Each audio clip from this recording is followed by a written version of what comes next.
How's it going, everybody? It's your boy Jimmy. Welcome back to the channel. Today we're actually doing a video that has been highly requested, and when I say highly requested, I'm not talking out of my ass. I've actually had a few people comment asking me to make this video, and I thought I'd deliver on it. I'm hoping that I can answer all your questions and help you guys out as much as possible in this video.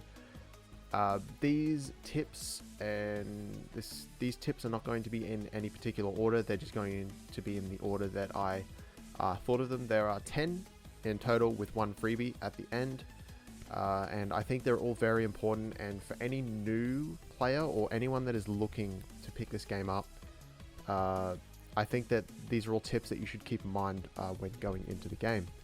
So without further ado, let's get started. First tip I would say would be never skip the tutorial, and I mean this literally. Never ever skip the tutorial. There's no exception for this. There's always a reason to do that tutorial. You always get something for doing it. You always get some sort of gift box, which is very important because that gift box, as you level up, you get more rewards. You also get access to the tutorial quests with Mickey as well, or whatever her name is, which she will give you a free Kunmon mercenary. I think you just get this anyway. This is just part of the introductional stuff. I think. Don't quote me on that. I can't really remember. It's been a while since I restarted the game. Maybe you'll see it on the screen. But also you get a free level 5 hatch. Now, it does say that it's just a normal hatch backup, but it doesn't actually specify the level. And I think the reason for this is that they actually haven't changed the type of hatch backup that they give you at the very beginning. So do not use that hatch backup. In that first mission, when you hatch Kunmon, do not use the hatch backup. It is a waste. You can save, because you will get that level 3 no matter what. It doesn't matter. You will get the level 3 hatch. You will get the 3 scans, and honestly, even if they didn't allow you to do Kunmon scans, it's not even worth it anyway. Either way, do not use the hatch backup, because that is a level 5 hatch backup. That is a free gift hatch 5, which is going to be very useful towards end of the game. Not to mention, especially at the moment, giving the event that's going on, the jump event, you get a lot better stuff. You get a free level 5 Digimon. You get to choose from either Patamon, Lopmon, or Salamon, which are all very good Digimon level 5s. I mean, it's a no-brainer, honestly. At the moment, if you're looking to start this game, start it now, because the jump event is just beautiful. I think it's really good. They had one, I think, last year as well, but they're doing another one. I wasn't expecting it until October, but apparently they did it in August. So, but we are at the very beginning of this event, so make sure if you want to start playing, play now. Like I said, you get gift box, which gives you goodies, as well as the burst mode item for your chosen Digimon that you chose for your out of Patamon, Salamon, and Lopmon. You'll get a burst mode item for them. Also, you will get, what was the other one? Oh yeah, and the jump event. The purpose of the jump event is actually you pretty much get 5 XP rubies that level you up to 60, which will then in turn also get you to levels, like I said, level 60, which will get you your definite level 5 Digi-Egg and your level 5 Jogger's Digi-Egg, which that means you're going to have 3 level 5 Digi-Eggs at the very start of the game. But with that, we'll move on to the next point.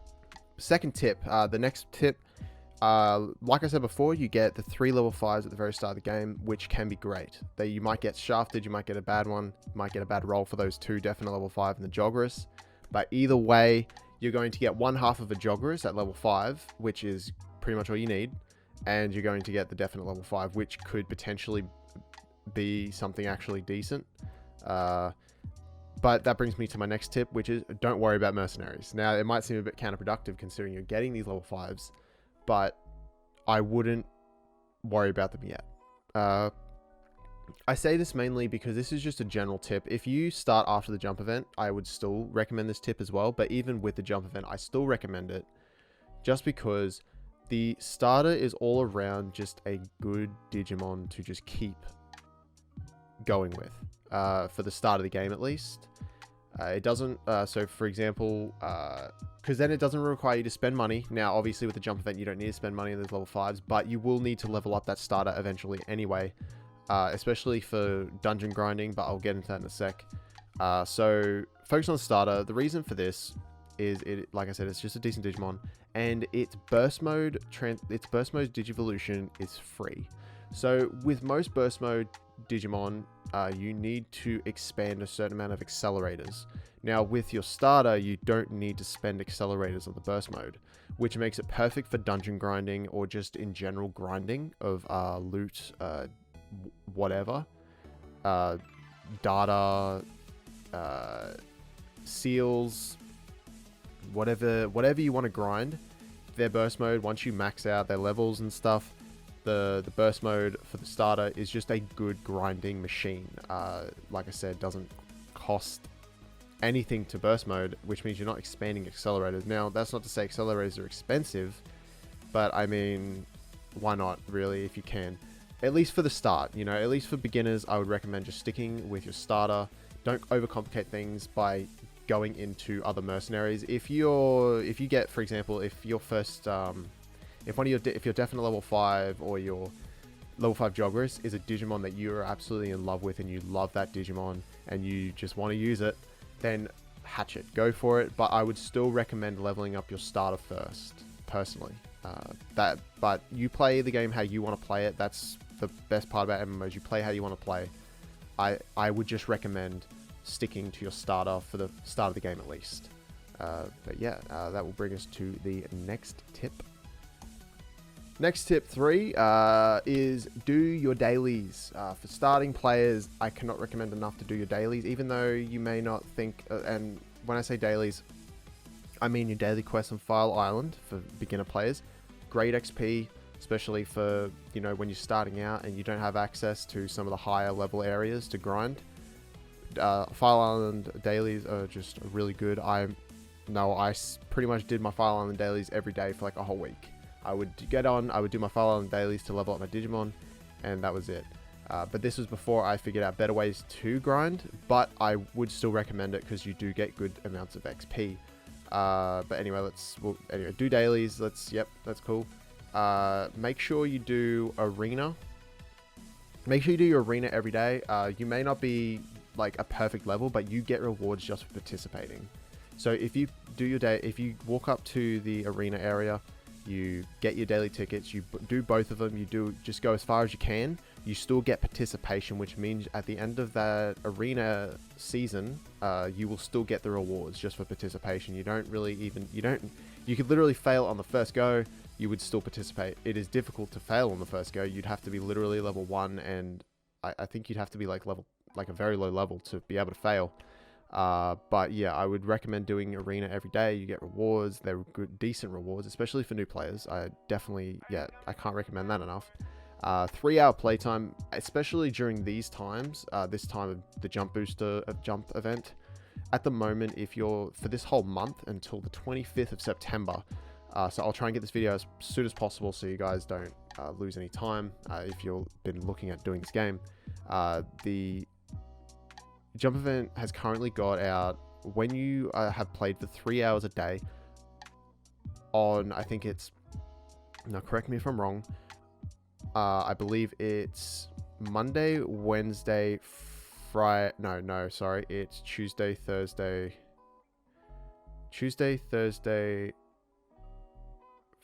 Friday, Saturday, I don't know, there's like 4 days a week or something that you get a free level 4 or 5 Merc Egg. Now, there's 3 of them which are Alpha, Beta, Gamma, which means, if you don't know what that means, it means that they are 3 separate groups of Merc Eggs, which means that there's at least 3 eggs that you're going to get that can't be dupes a week.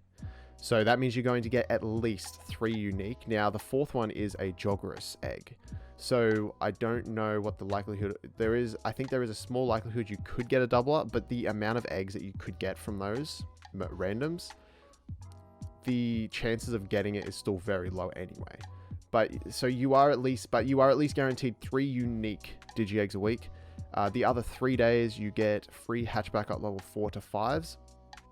which so far I've only gotten 4s. I haven't gotten a 5 yet. Oh no, I got one. I got the 5 on the first day. Yeah, that's really good. If you're not really playing at the moment, I would still recommend just jumping on for 3 hours a day. You don't have to play. Play your Call of Duty or your whatever you're playing. If you're playing another MMO, play another MMO. Just literally get that 3-hour playtime. Get those merc eggs, because those merc eggs are going to be just beautiful. They're going to be very helpful, especially if you're able to get a level 5. Even the level 4s are still helpful. I wouldn't recommend hatching them at level 4, depending on the egg, but still, really good opportunity there for new players. And events, make sure you do your events. Events aren't necessarily something to sneeze at. They're not useless. Some are. I remember, I think 2 weeks ago, we had an event where there was just a massive, they brought back a sort of a classic area from like back in 2012, 2013. I don't have a clip of it, but there was an old map sequence that was back in like the old version of Digimon, which they've gotten rid of because of the new overhaul of it. But they take you back to this old map. I think it's like Yokohama Woods or something, or Park. And they took you back, and there was pretty much just 4 or 5 areas of just absolute grind fest. Like, it was just really good XP. You'd get more higher than average XP counts from those mons.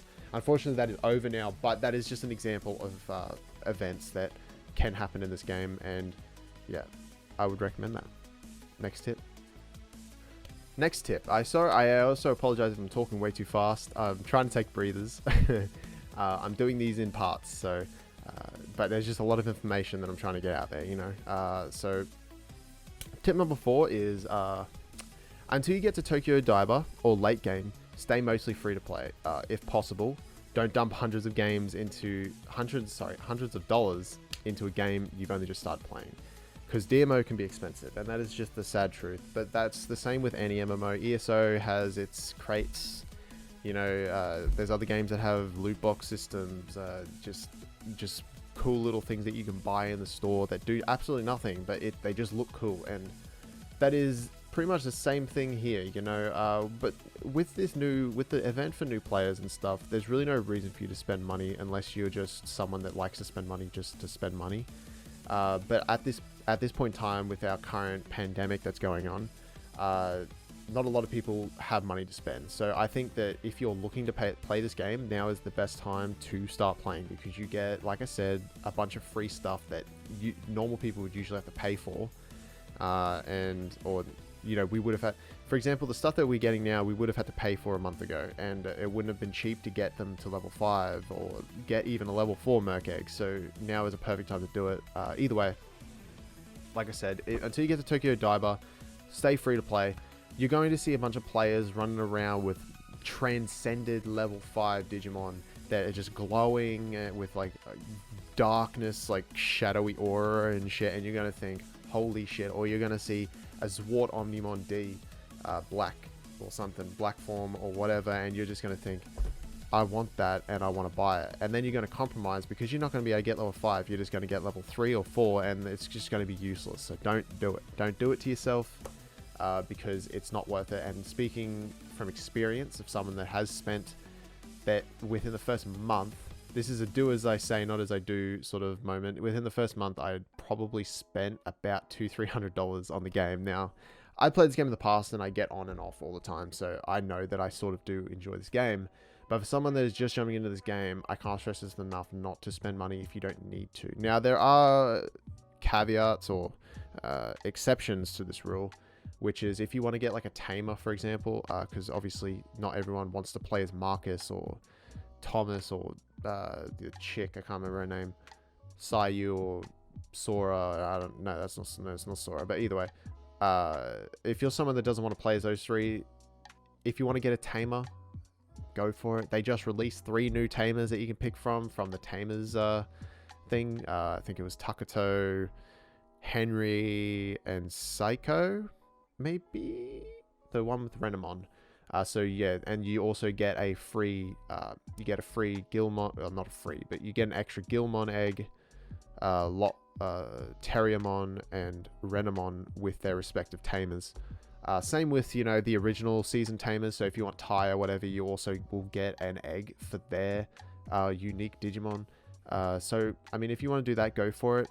But, yeah, that's probably the exception, because people want to be able to play as their favorite character. So I get that part.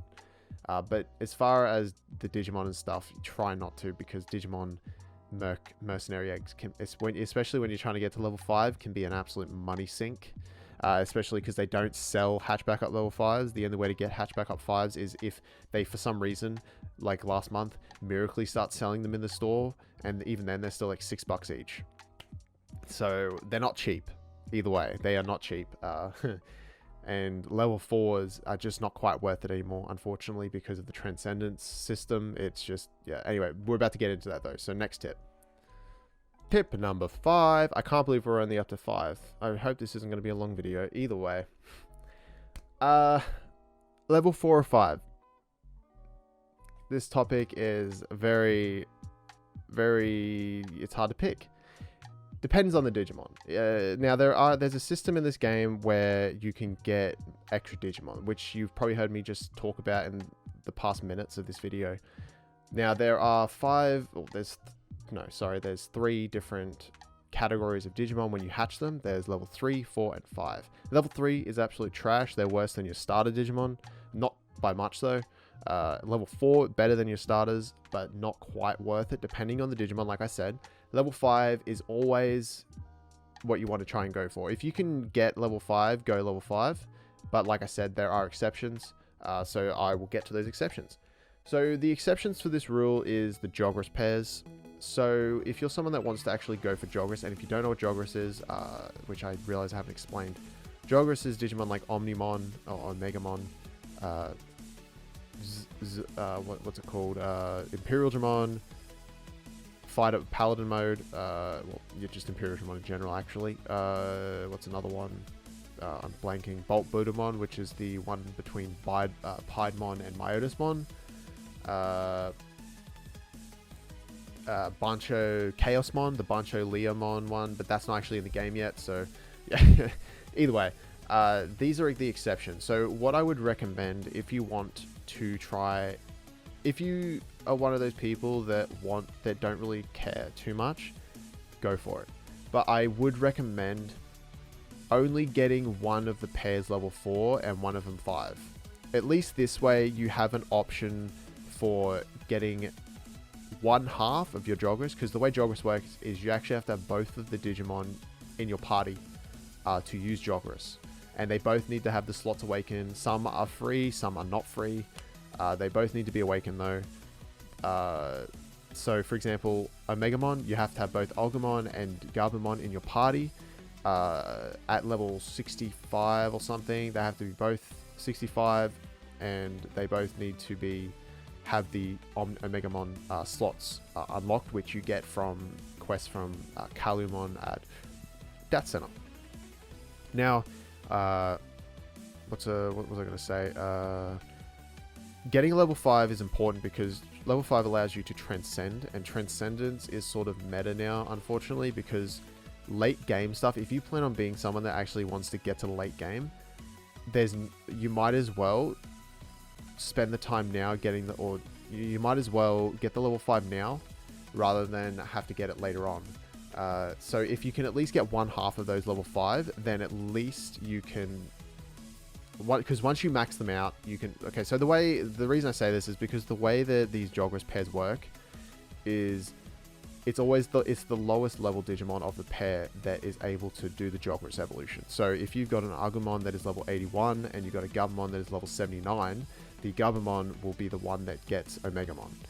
You cannot go into Omegamon using the Agumon at 81 until your Gabumon reaches 82 or 81 as well, respectively. So it's a bit of a fiddly system, and that's why I say if you get a level 5, you're going to be on and off using 4 and 5 until you get them maxed at 120. Once they're maxed at 120, you can literally just leave the level 4 in your party just so you get access to the Jogress and just use the level 5 one. And that way you can have a level 5 Jogress with access to Transcendence, so that way you can get it to technically 6 out of 6 capability and get it to a size of 140%, which will then increase its stats by 10%, or however much the increase gap is between 129/130 and 140, which is Miracle Fruit. But look, you don't need to really worry about that right now. It's not really for noobs, for new players.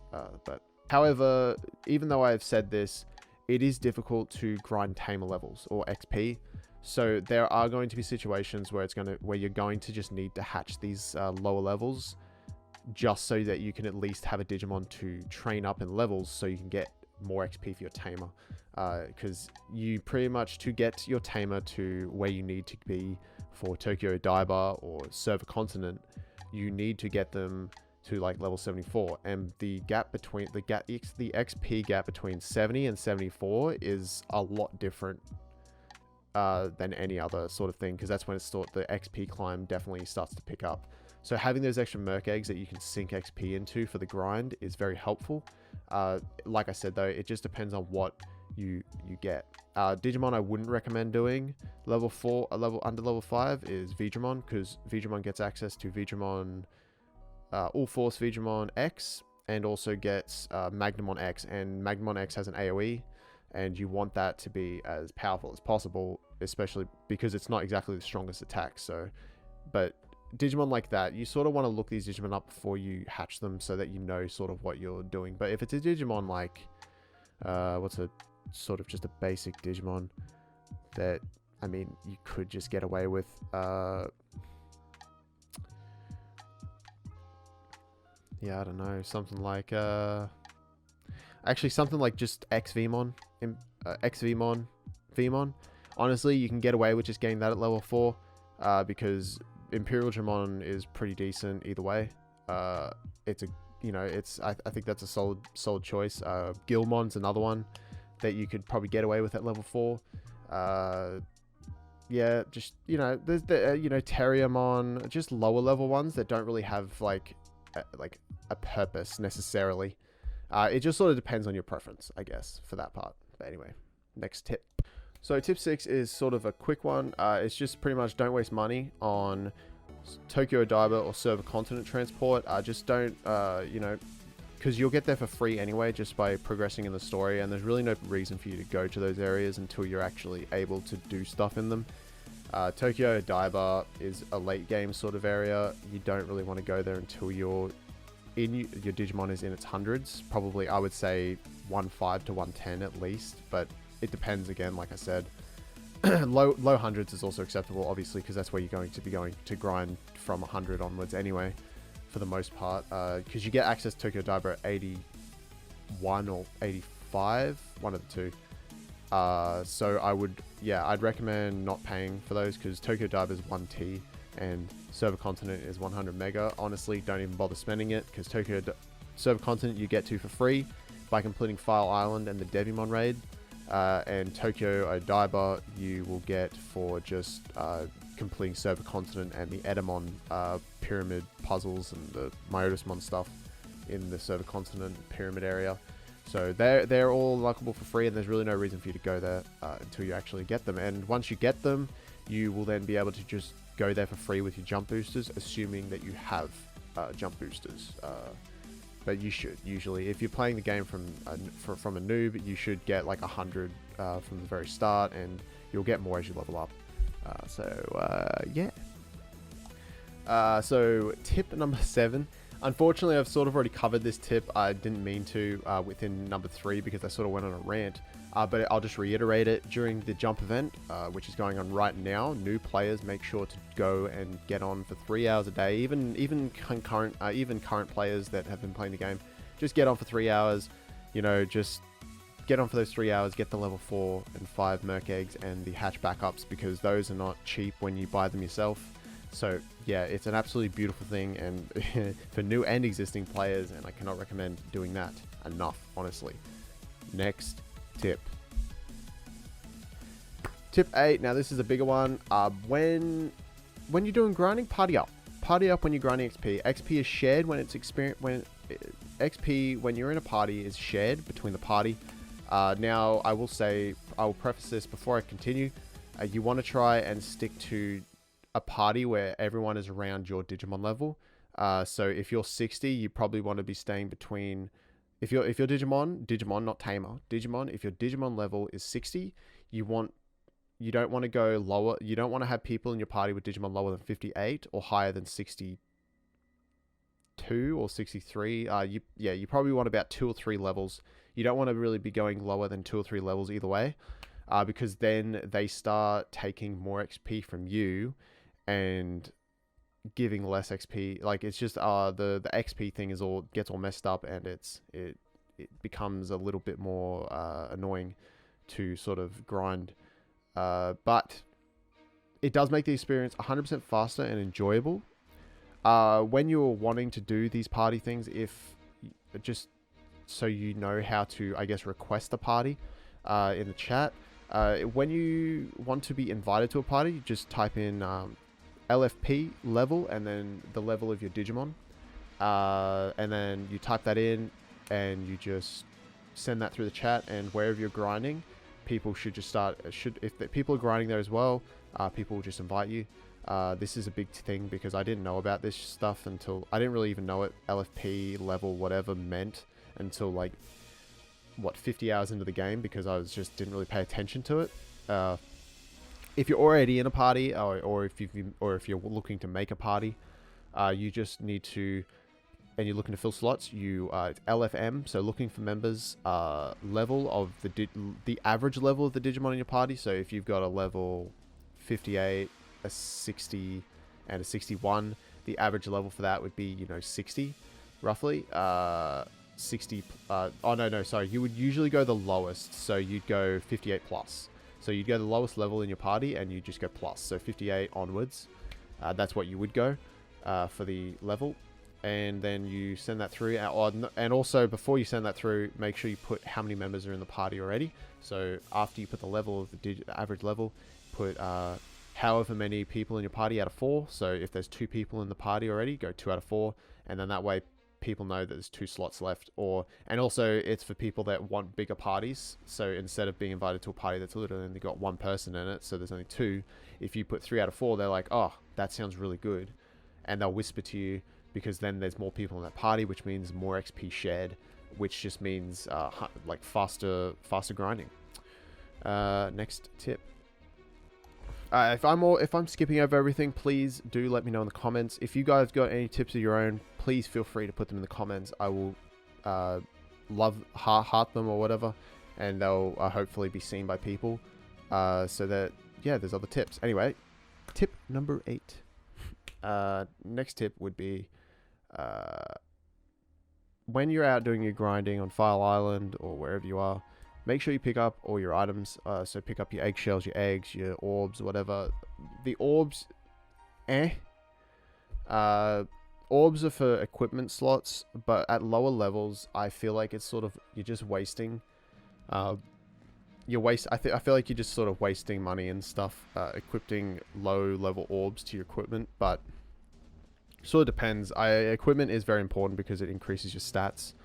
So you do equipment through equipment merge. You need to have, you have to have like tops, pants, and all that stuff equipped. And they all have 2 slots, and they all have a specific sort of stat that they can get put into it. Like I said, because then if you equip the low level stat, right, and you're at level 60 and you equip the low level stat, you will then have to unmerge it, which will then cost more money. So it's one of those things that you can either just grind to a point where you're getting higher level orbs, or you can just pick up the orbs as you go and equip them as you get them. But I would recommend, I don't know, I can't really recommend either one, because I've just been sort of going through without orbs. I haven't bothered doing equipment merging until I get to a point where I can just get higher level ones. Seeing as I'm level 60, I'd just save up the money and buy them from players selling them, and that way I get the higher level stuff. But yeah, make sure you pick up your eggshells, your eggs, because they can all be sold and returned. If you pick everything up, this is really great for beginners as well, for getting money at the start of the game.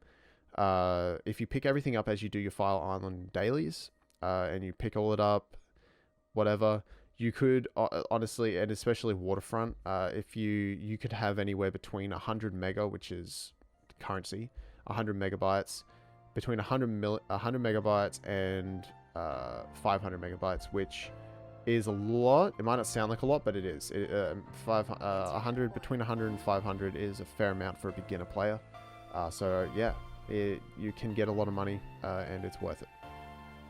Speaking of dailies, tip number 10. Now I've sort of reiterated this through other points, especially my third point, but do your dailies. Make sure you do, and when I say dailies, I don't mean like your daily events and all that stuff. I mean your daily quests. So File Island daily quests, very important asset, especially for beginner players. I did them a lot, like I said.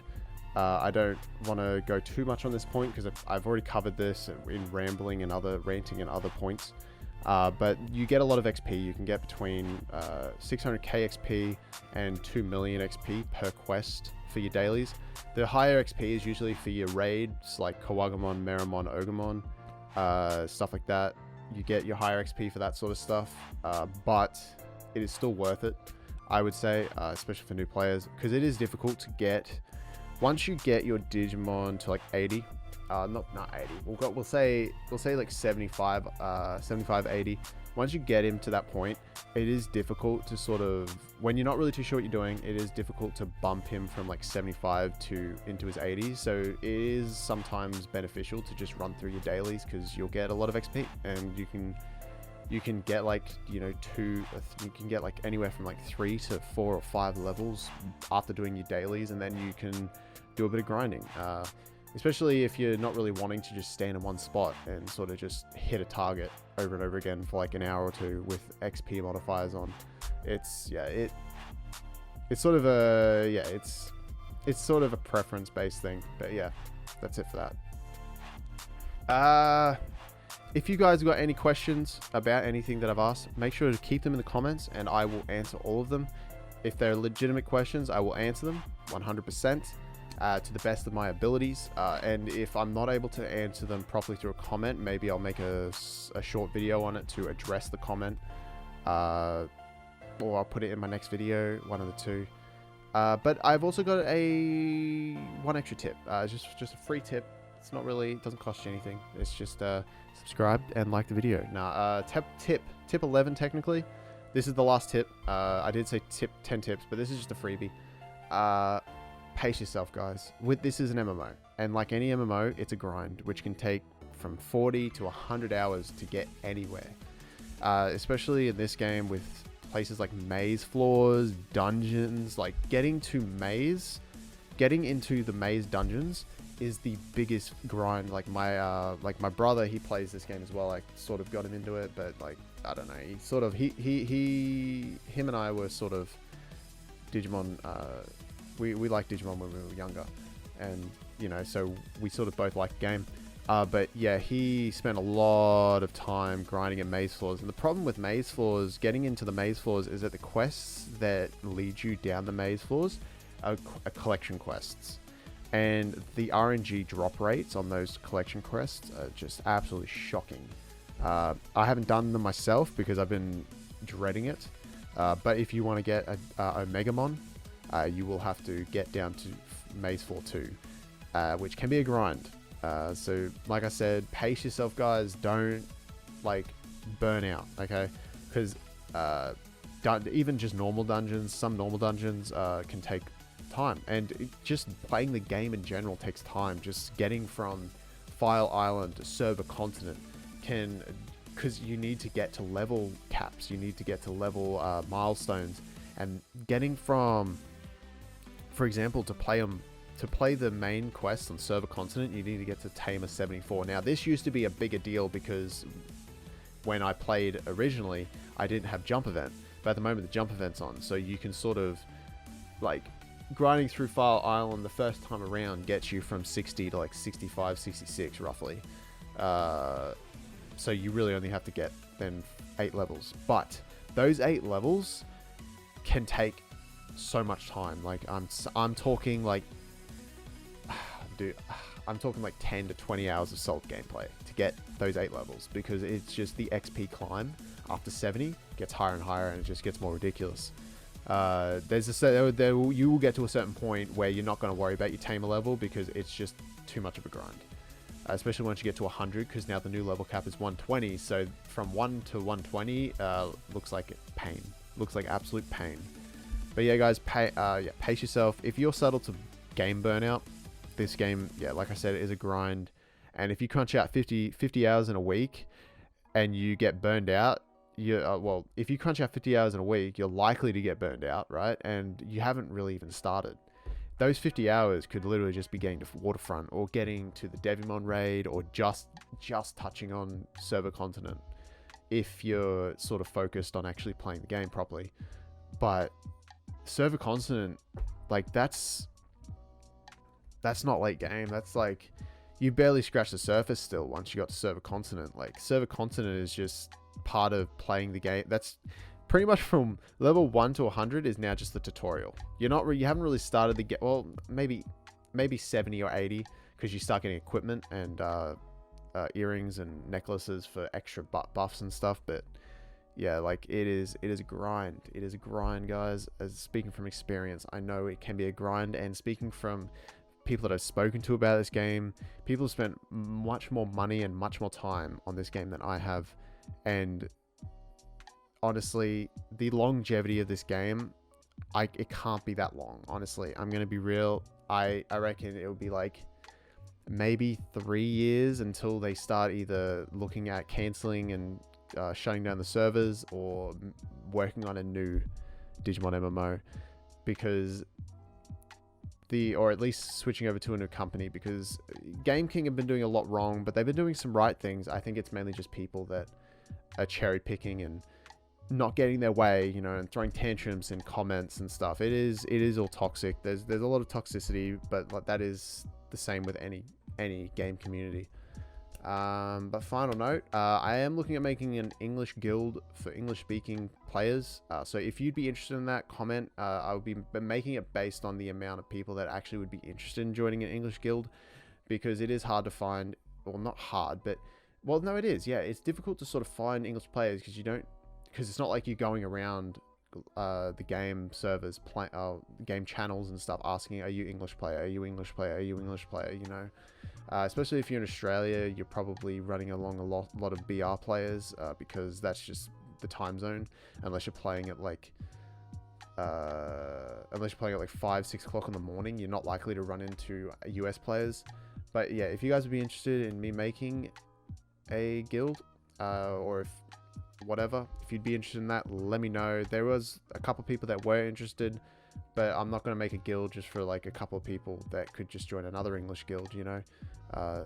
It's not even that as well. It's just that I like that sounds like a real dick way to word it.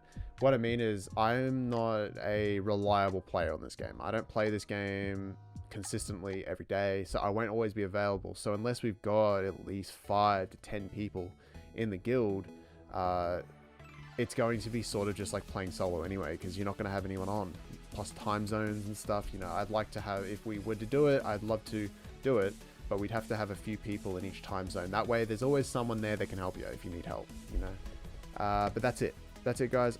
I hope I answered questions, and I hope these tips were somewhat useful to you, informative. Like I said, if you have any other questions, if you have any questions about the game or anything you want to know about, put them in the comments. I will get to them. And it's been your boy Jimmy. Please subscribe to the channel and like this video. I'll see you guys in the next video. Oh, bye!